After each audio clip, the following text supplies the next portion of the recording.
যা ঠান্ডা পড়েছে শীতের সন্ধেগুলোয় মুড়ির সাথে একটু গরম গরম চপ, কাটলেট, তেলে ভাজা হলে বেশ জমে যায়। আজকে বাড়িতে বানাচ্ছি ভেজিটেবল চপ। তার জন্য বিট আর গাজরটাকে গ্রেট করে নিয়েছি, কিছুটা ফুলকপিকে ছোট করে কুচিয়ে নিয়েছি, আলুটাকে স্লাইস করে কেটে নিয়েছি।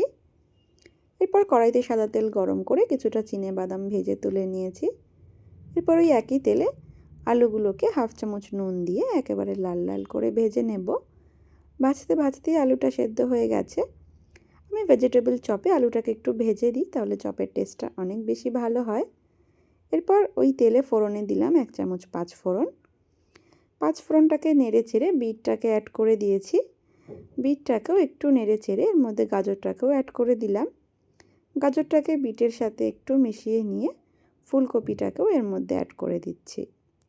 সব সবজিগুলোকে একটু মিশিয়ে নিয়ে 1 চামচ নুন দিয়ে লো ফ্লেমে ঢাকা চাপা দিয়ে 10 মিনিটের জন্য সেদ্ধ করে নেব।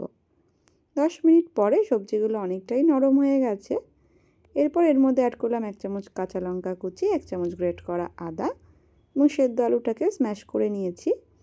সেই আলুটাকেও সবজির সাথে ভালো করে মিশিয়ে নিয়ে একটা স্ম্যাশার দিয়ে এভাবে স্ম্যাশ করে নেব।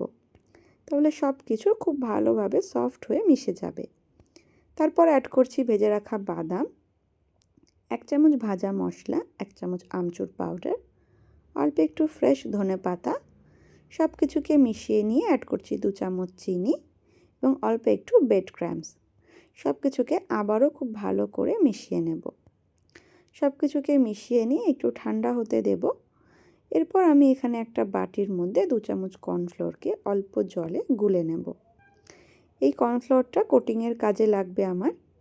এরপর ব্রেড ক্রাম্বটাকে একটা প্লেটে বেড়ে নিয়েছি এবং আমি চপগুলোকে এরকম গোল গোল কাটলেটের শেপে গড়ে নিয়েছি আগে থেকেই।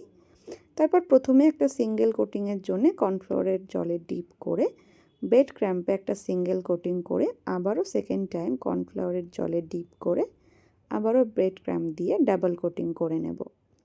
এইভাবে আমি প্রত্যেকটা কাটলেটকেই গড়ে নিয়েছি। আমার সব কটা চপই রেডি হয়ে গেছে ভাজার জন্যে। এরপর ফ্রাইং প্যানে সাদা তেল গরম করে একে একে চপগুলোকে লো ফ্লেমে ভেজে নেব। 5 মিনিট ভেজে নিয়ে আমি চপগুলোকে উল্টে দিচ্ছি। ওই পিঠটাও 5 মিনিটের জন্য লাল লাল করে ভেজে নেব। লো ফ্লেমে 5 মিনিট 10 মিনিট করে আমি চপগুলোকে উল্টে পাল্টে ভেজে নিয়েছি। এরপর আমি সার্ভ করে দিচ্ছি।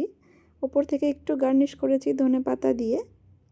তো আমার এই ভেজিটেবল চপের রেসিপিটা কেমন লাগলো সকলে অবশ্যই কমেন্টে জানিও। দেখা হচ্ছে একটা নেক্সট ভিডিওতে।